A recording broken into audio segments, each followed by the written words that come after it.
Bapak Ibu sekalian yang dimuliakan Allah Subhanahu wa taala, jadi ini pernyataan Allah ini sesungguhnya untuk menegasikan orang munafik bahwa yang bukan seperti ini adalah orang munafik. Sebagaimana Ibnu Katsir itu menyampaikan, al-munafiquna la yadkhulu qulubakum syai'un min dzikrillah an ada'i faraidihi. Orang-orang munafik itu adalah orang-orang yang tidak bisa masuk ke dalam hati mereka zikrullah, dan mereka tidak bisa melaksanakan apa yang menjadi kewajiban dari Allah Subhanahu wa taala. Wala yu'minuna bi syai'in min ayatillah, mereka tidak percaya dengan ayat-ayat Allah Subhanahu wa taala. Wala yatawakkaluna, mereka tidak bisa bertawakal kepada Allah Subhanahu wa taala. Wala yu'tuna zakata amwalihim, mereka tidak mau mengeluarkan zakat dari harta-harta mereka. Fa akhbarallahu ta'ala annahum laisu bimu'minin, maka pintar orang yang seperti itu dikabarkan oleh Allah bukan orang yang beriman. Sehingga orang yang beriman itu adalah idza dzukirallahu wajilat qulubuhum, idza dzukirallahu wajilat qulubuhum, maka disampaikan wajilat qulubuhum itu maksudnya fa'addu faraidahu. Jadi kalau orang beriman itu membaca Al-Quran, dia langsung sami'na wa ata'na. Jadi dia tidak yanharifuna an mawadhi'i, dia tidak membolak-balikkan makna tafsir Al-Quran dalam rangka untuk menghindarkan kewajiban melaksanakan Al-Quranul Karim. Bapak Ibu sekalian yang dimuliakan Allah Subhanahu wa taala, jadi wajilat qulubuhum itu maknanya adalah ketundukan kepada Al-Quran. Bahwa Al-Quran yang kita baca belum 100% kita bisa melaksanakannya, ya tidak apa-apa. Wong setiap orang itu punya posisi yang berbeda-beda antara satu dengan yang lainnya. Wa idza tuliyat 'alaihim ayatuhu zadatuhum imana, apabila dibacakan kepada mereka ayat-ayat Al-Quran, zadatuhum imana, maka zadatuhum tasdiqa, kepercayaannya semakin meningkat kepada Al-Quranul Karim.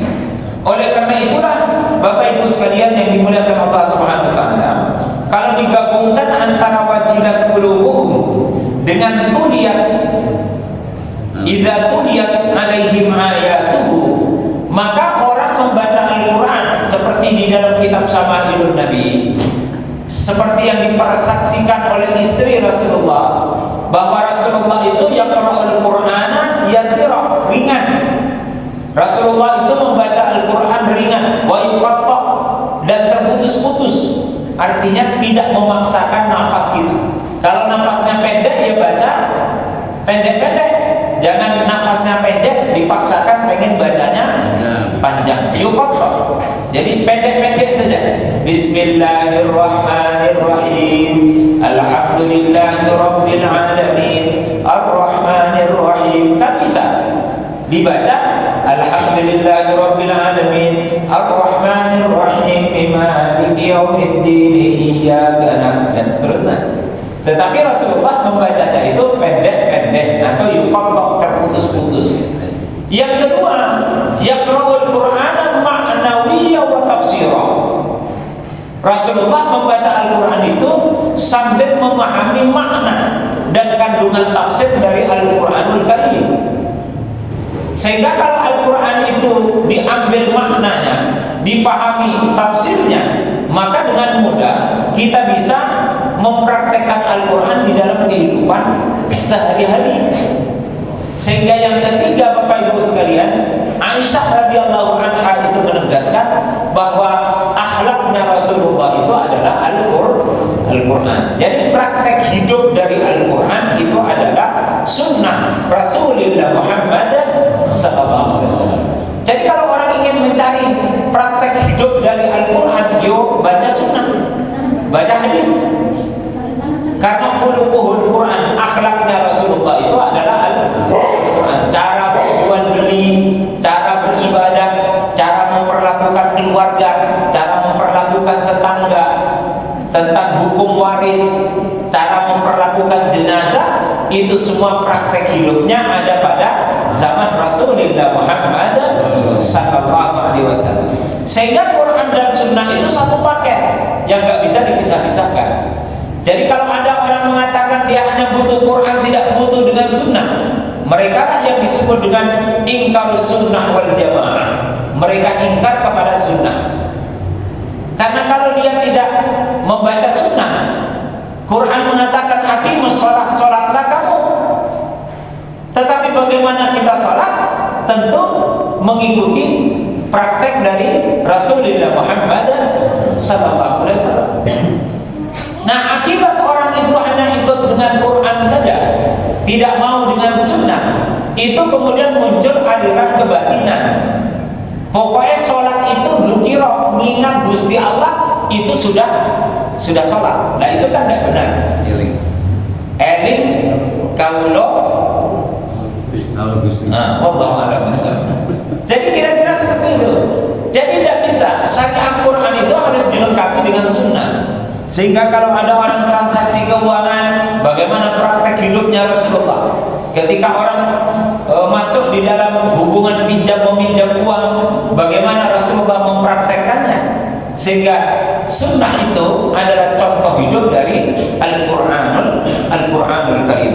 Wa ala rabbihim yatawakkalun, dan hanya kepada Rabb mereka hanya bertawakal kepada Allah Subhanahu wa taala.